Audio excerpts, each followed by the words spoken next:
everyone, and welcome to another episode of Off the Hook with MattyD. About a year ago, I had the absolute pleasure to go with some amazing anglers. It was called Stage 6 on the James, and I mean, you talk about a lot of fun. My cameraman and I, we were able to be out on the James River, the Chickahominy, with Major League Fishing, and we saw some anglers that were incredible. They had a great time. It was a good 6-day tournament here, part of the Bass Pro Tour, and Major League Fishing is coming back to Richmond. This time it is the Tackle Warehouse. So we've got to find out all about it. I want to bring in my guest, Joe Opager, who is the Senior Director of Communications for MLF, or Major League Fishing. Joe, thanks so much for coming in today. Hey, thanks so much for having us, Matt. This is a really cool thing. You guys are coming back to the James River, to Richmond. Obviously, we heard when they were here last year, the anglers, they loved this tidal fishery. It's a different challenge. So I guess it was pretty easy to say, hey, let's hit Richmond again. Oh, absolutely. I mean, last year we hosted a Bass Pro Tour event out of Richmond, and it was a smashing success. I mean, we saw huge numbers of fish, some really big fish, and it was a really, really exciting tournament for us throughout the entire weekend. So absolutely, we had to come back. This year, we're not coming back with the Bass Pro Tour. Some of those dates and locations had already been spoken for, but I'm sure the Bass Pro Tour will be back again to the James River soon. But this year, we've got our Tackle Warehouse Invitational event. It's a little different style, little different format, but it still features some of the best bass fishing pros in the entire world out competing on the James for a top prize of $115,000. And so tell us a little bit about the difference. Let's first start the stage. I'm going to bring up your website here. It is the James River. It's called Stop 5 on the Tackle Warehouse. They're going for $115,000. So this is no small pocket change. This is big stakes tournament here. Oh, absolutely. I mean, the Tackle Warehouse Invitationals are the only true entryway to get to the sports top level, which is the Bass Pro Tour, which we saw at the James River last year. So these guys are hungry. They're out, competing, trying to do everything they can to finish in the top 5. Of the 150 so odd anglers that compete on the invitationals, only 5 are going to get the invitation up to the Bass Pro Tour next year. So it's extremely competitive, but it's also very lucrative too. I mean, like you said, it's not chump change out there. They're going out fishing for 3 days for $115,000. So it's really exciting, and we've got it live streamed all week on our website, which you're just showing off there at MajorLeagueFishing.com. Right. And it's going to be a really fun event. We're very excited. And so when you say top 5, it's cumulative top 5 at the end of the year after all of the Tackle Warehouse Invitationals are done? That is correct. So the Tackle Warehouse Invitationals is a 6-event season. This coming up here at the James River, like you mentioned, is Stop 5. Right. So we've got one more event coming up in July after this event at the St. Lawrence River up in upstate New York. But at the end of the season, we'll take the cumulative standings of everyone that's competed on the Invitationals. The top 50 get to move on to the championship event. It's a no entry fee event over in La Crosse, Wisconsin, which also has some really big cash prizes there. But the top 5 in the standings are going to get an invitation up to that sports top level, which is the Bass Pro Tour. Wow, that's incredible. All right, so this event is next weekend, June 20th to 22nd, I believe. Is that correct? Correct, yes. So is that a 3-day event then? Yep. So the full field of anglers will fish for the first 2 days of competition on Friday and Saturday. After Saturday, the field gets cut to only the top 30 for Championship Sunday. So on Championship Sunday, the final 30 guys are going to go out. We'll have a weigh-in at Osborne Landing each day, starting at 2:30 p.m. The highest cumulative 3-day total weight is going to take home that top prize. So explain the difference between Bass Pro last year and Tackle Invitational this year, because you said there are some different rules. I remember last year there were judges on the boats. Are there still judges on the boats, or is it an honor system and you got to bring the fish in? It's kind of both. So you're absolutely right. The Bass Pro Tour does have officials on each boat that immediately weigh and log the fish in the score tracker system, and then the fish is immediately released. Here at the Tackle Warehouse Invitationals, as much as we would love to, we don't have 150 officials that we can put in everybody that's competing out there. So everybody is required to have point of view live action cameras on their boat streaming at all times. And Major League Fishing has access to that footage at any time, and they must archive that footage as well. So that's a kind of a way to uphold the rules and all that. Everybody goes out each day, tries to catch their 5 biggest bass. On the Bass Pro Tour, there is no limit. You catch as much as you can. On the Tackle Warehouse Invitationals, you catch your biggest 5 that you can. Everybody's going to bring them back to the weigh-in stage at Osborne Landing, and we'll have an actual weigh-in. And the highest cumulative total over 3 days, which would be 15 bass, because 5 bass each day, will be declared the winner. So you, as an angler, you're catching the bass, you're putting it in your live well. So that live well has got to work, because I'm sure there's a penalty if a fish is killed, correct? Absolutely, yeah. There is, dead fish penalties where, if an angler is unable to keep his fish alive throughout the day, they are assessed a 1 pound penalty for each dead fish that they bring to the scale. Overall, Major League Fishing does have a 98.2% live release ratio. We're really, really proud of that fact. Yeah, so the majority of bass are returned to the waters healthy and to be caught again. But it does happen sometimes. And when an angler does, manage to not get one to the scale that's alive, they are assessed a penalty. Yeah, no, I get that. And I think it's fantastic that it's all, quote unquote, catch and release. I mean, because you are releasing at the end of the day, because we're all anglers and we love to fish, and, we want that opportunity for that prize fish, because as you said, last year, and I'm sure this year, some angler is going to pull out 7-pound, 10-pound bass. They're a huge fish in this wonderful fishery of ours, the James River. Absolutely. I mean, the strategy of this event is very different than the event we saw last year on the Bass Pro Tour, because you have to find those big fish. If you sit and you catch 2-pounders all day on the Bass Pro Tour, that's a pretty good thing, because every single one of those count. On the Tackle Warehouse Invitationals, if you're bringing 5 2-pounders to the scales, you're going to have about 10 pounds and be heading back home after day 2 and not making that final day cut. Pretty quickly. The key is going to be finding and locating those big fish that want to bite. And the James River, we know that they're in there. So whoever finds them is going to be the one. So the James River, as you know, is a tidal fishery. So there's a lot of, incoming tide, outcoming tide, ebbs and flows of the way things roll. How different does it make it for an angler? And do they like that challenge rather than fishing, let's say, kind of a big, reservoir or something like that? Sure. So, the way the Major League Fishing schedules kind of shake out is multiple different types of fisheries are chosen throughout the season. And at the end of the year, we know who the best overall angler is. One of the cool things in fishing is everyone kind of has their strengths. Guys from Florida and Georgia and Alabama, really strong shallow water fishermen, great at fishing grass.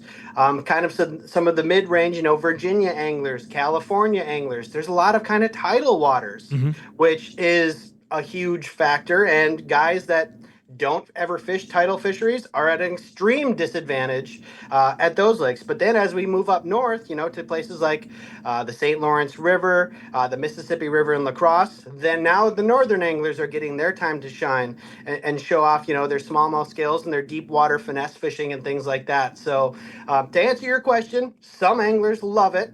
Some anglers dread it, and that's one of the things that makes it so exciting to watch. But I like the fact that you balance it out, because you're giving everybody a shot in their quote-unquote home waters, right? You're used to a reservoir, used to a tidal fishery, you're used to a cold water fishery, whatever the case may be. It definitely plays a great look there.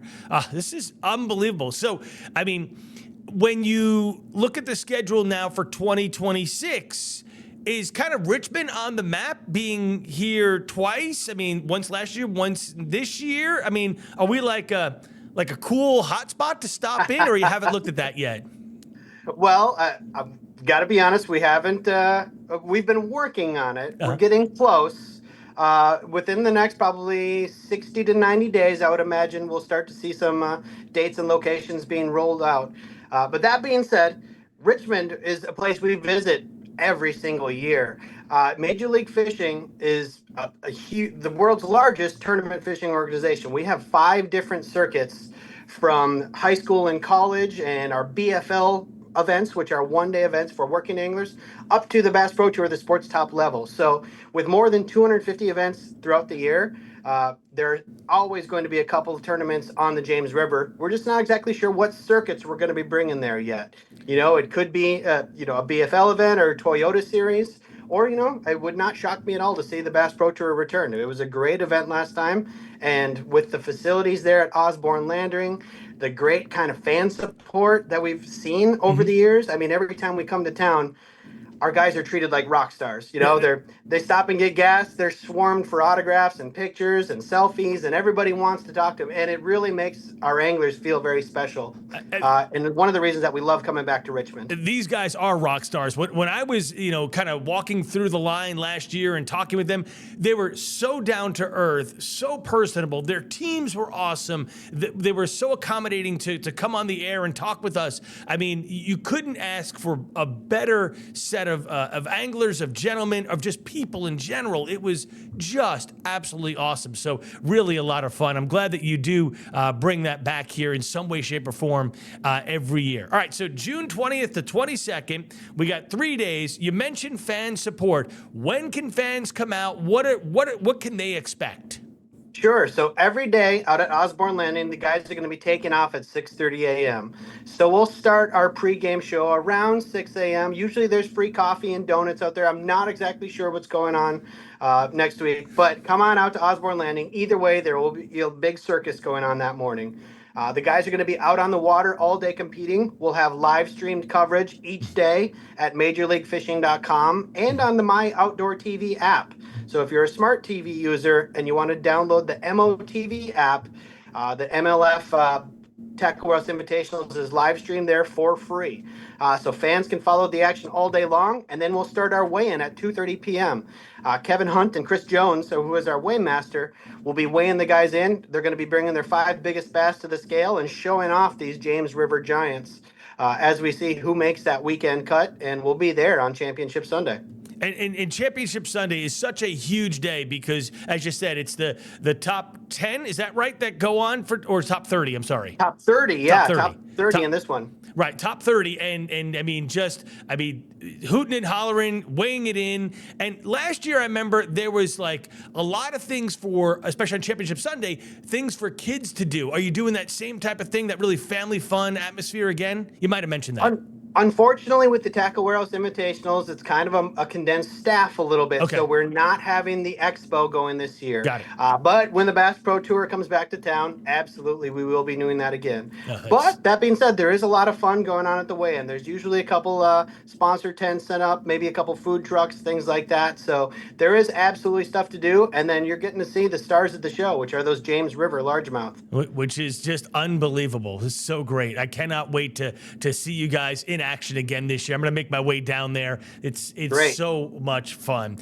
Joe, you have been so kind. Not only do we get to talk with you, but in just a couple of minutes, you're hooking us up with Brian Latimer, who is a angler.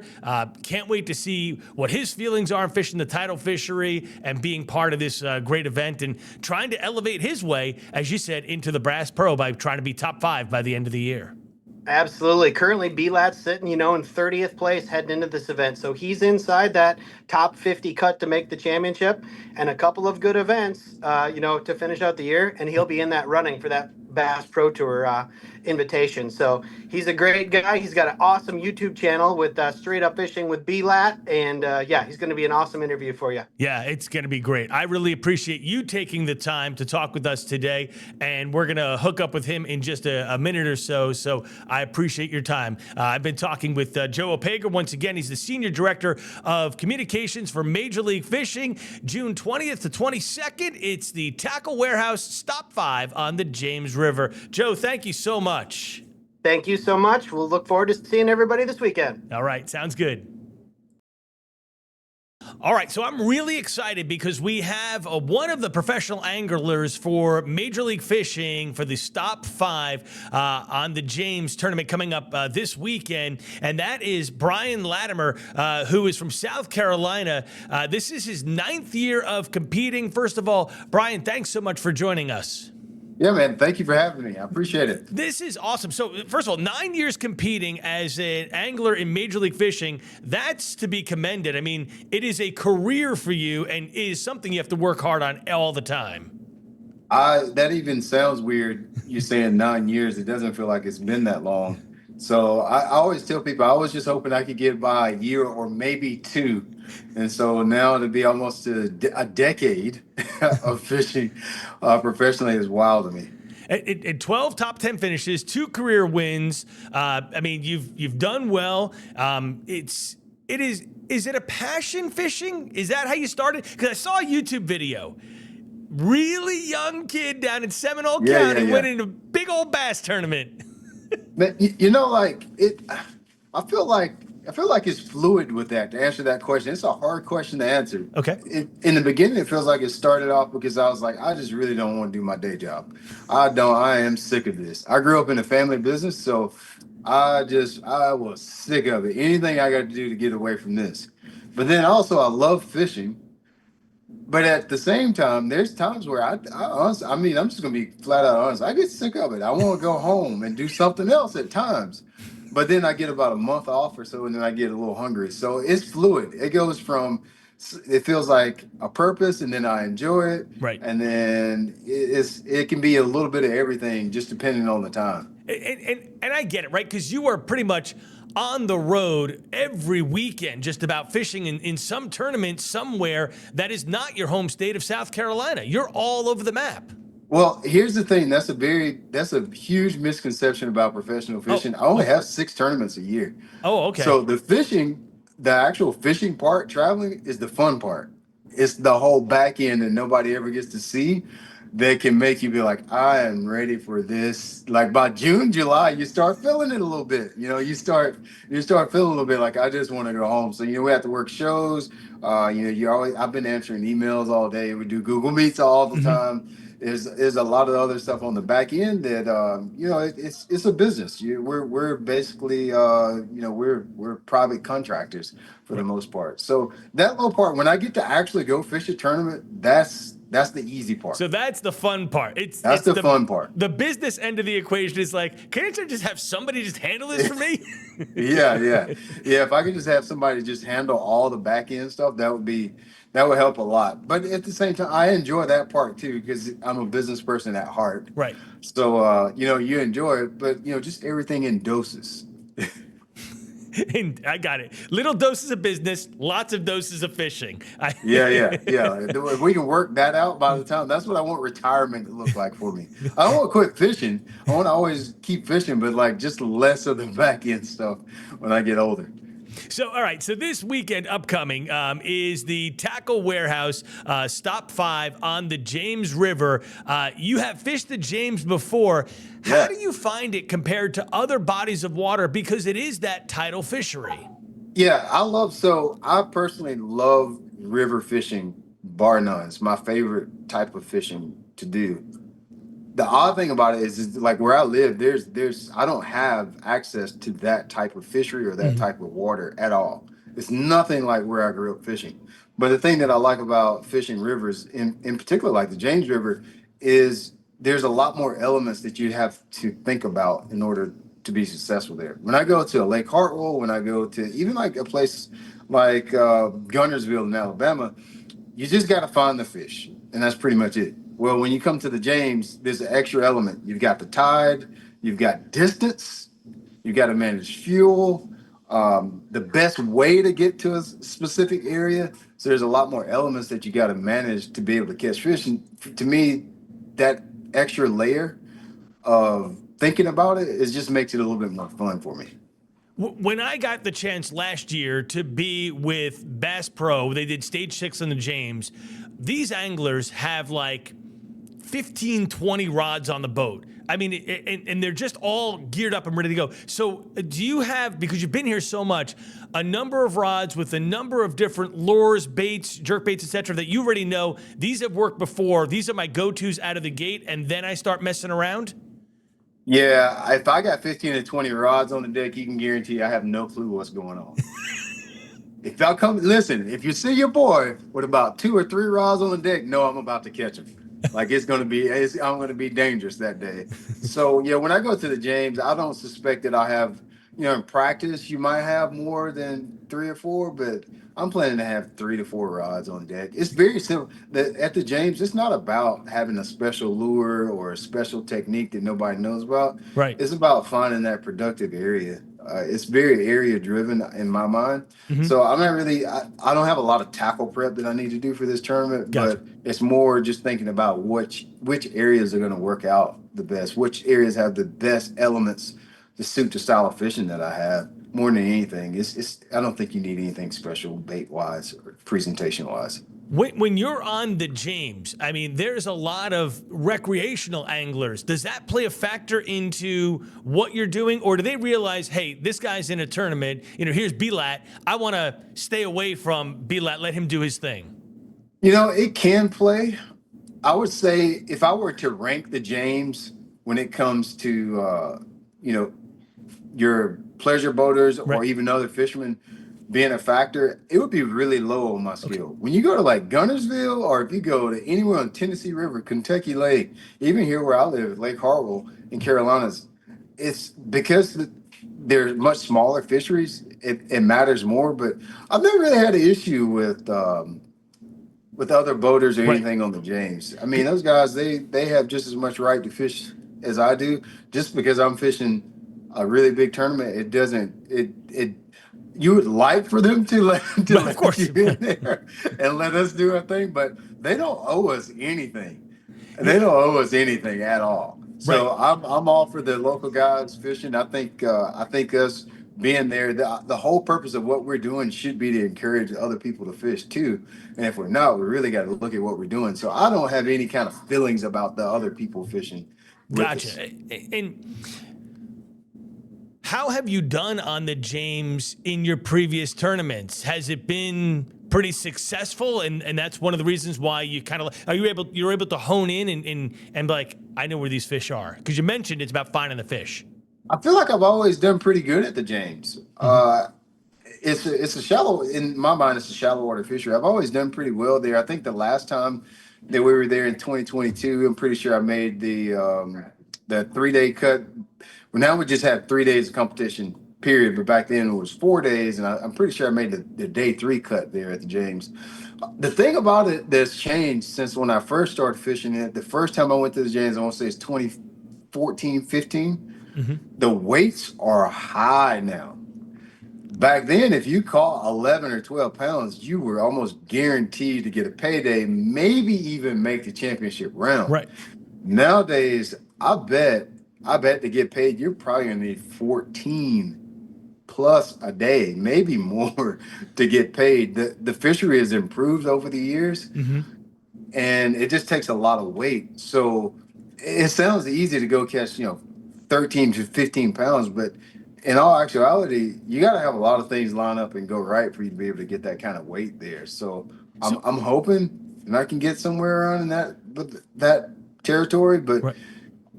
you don't get to pick the size of the fish. All I can do is catch them. I don't get to order the size that we're going to catch. All I can do is catch them. So that's a question I have, because I'm trying to understand the whole way this works. So you put a 2-pound bass on, right? Do you then have to make a conscious decision saying, no, I think there's bigger here, and you let that one back in hopes that your next one is 3, 4, 5 pounds, kind of a thing, right? Is that what because you can only take the top, your best Right. 5 is what you're bringing back to weigh in. So this is what we got to do. We get to keep 5 bass, okay? Once we get to that 5th bass, we can do what's called culling. So I can then throw out my smallest bass and replace it with the next biggest one. That makes sense. You only get to keep 5. Right. Once you've got to 5, now you have to cull out your smallest bass and replace it with, your biggest one. So if you catch a big one, Is that culling just a one-time deal, or is it like cull all day long? you go there? Okay, so Yeah, so many I'm times putting- in a tournament, I'll start out like you may look at the live and that may only have 4, 5, 6 pounds, but then you look back an hour later, like, man, he's got 12. And you look back an hour later, like, man, he's got 14. Got it. And you look back an hour later, like, man, he's got 17. Got I it. can coal as much as I want during the time period during That the tournament. makes more sense to me. So you're everything. The first 5 go in no matter what, and then it's like, here's a 1 pound 2, but now I just upgrading. got a 4 pound Yeah. 1. That's out, and now you're So here's something really important to remember. So a lot of times you hear bass fishermen will be, oh God, it's a big one, it's a big one, it's a big one. And then the people watching, they see a 2 pounder come up and they're like, oh, that's a 2 pounder. Why was he saying that's such a big one?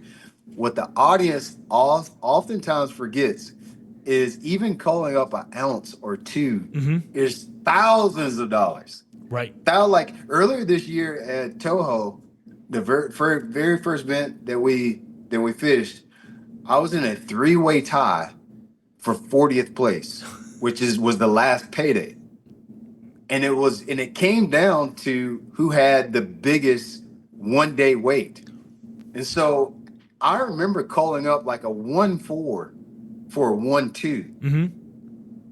That's an $8,000 difference over 2 ounces, over a 1 pound, 4 ounce fish. That is a huge difference. Yeah. Oh yeah. And so that's a big fish for us. So we may holler and scream for a fish that looks like to you a small fish, but the fact that it upgrades my bag an ounce or 2 can literally mean thousands of dollars. That can be the difference between you winning an event or not. So when you hear us hollering over those, what you think is a little fish, no. That's not what's going on there. Got it. And because it's the first 2 days, it's your total of 10, and then you get to go, if you're top 30, you then go into the championship round. Then you really work it. So while you're fishing, are you learning as you're doing it in terms of like, this structure looks a little bit better, and you know, you're always like, I know you're focused on what you're doing, but are you kind of like prevailing, this looks a little better here, this looks a little better here, and you're just kind of moving and doing stuff? Yeah. Like we said, you better be learning all through the tournament. Right. Every hour, you better be paying attention.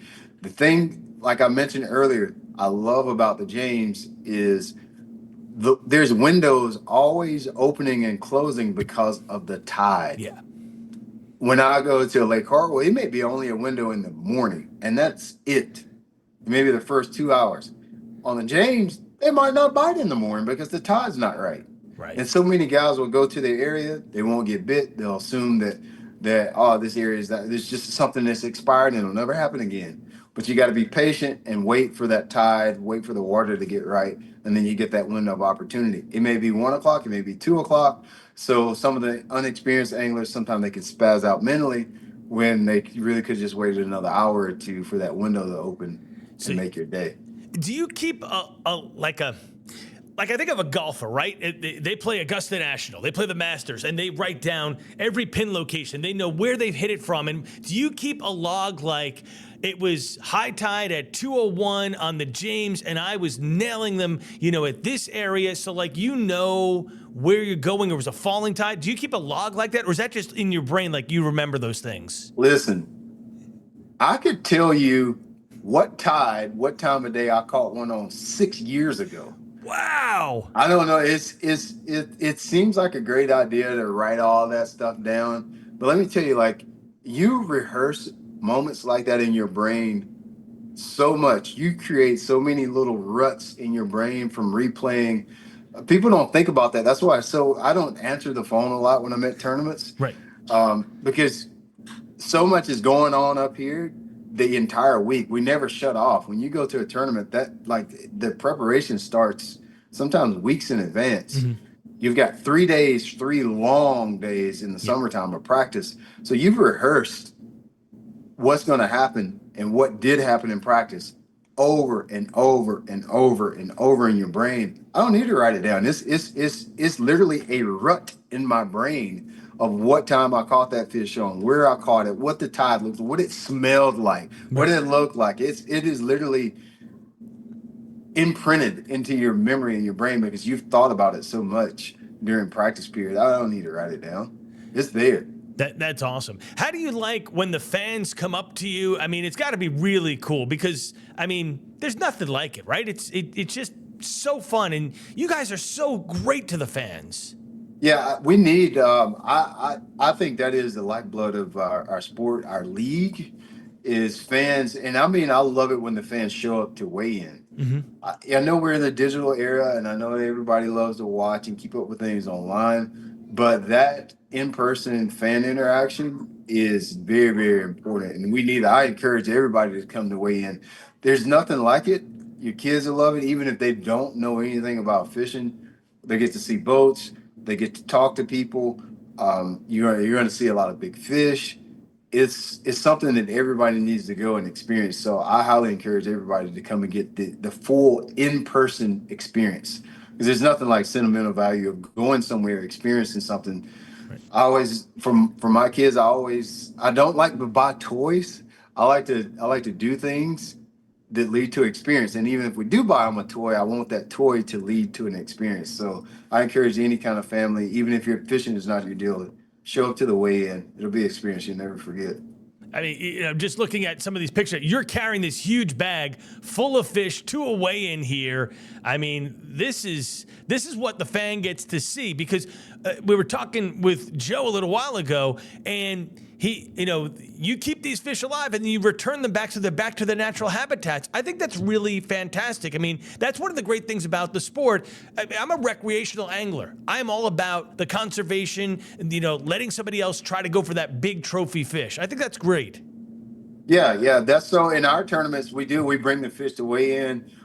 They take very good care of them. We have what's called bump tanks. So while we're waiting to bring our fish across stage, they're in this little baggie, and they have these little jacuzzis with aerators, and it's like blue water in there that make the water more oxygenated to take care of the fish while we're waiting to go across stage. So if you had to ask me, those fish are probably more disappointed when they have to go back into the river. Than they're probably like, no, we want to stay in your bag, man. It's nice and cool in here. Nobody trying to bite us, climb on us, crawl us, eat us, anything. So I think the fish probably enjoy riding around with us more than they like being in the river.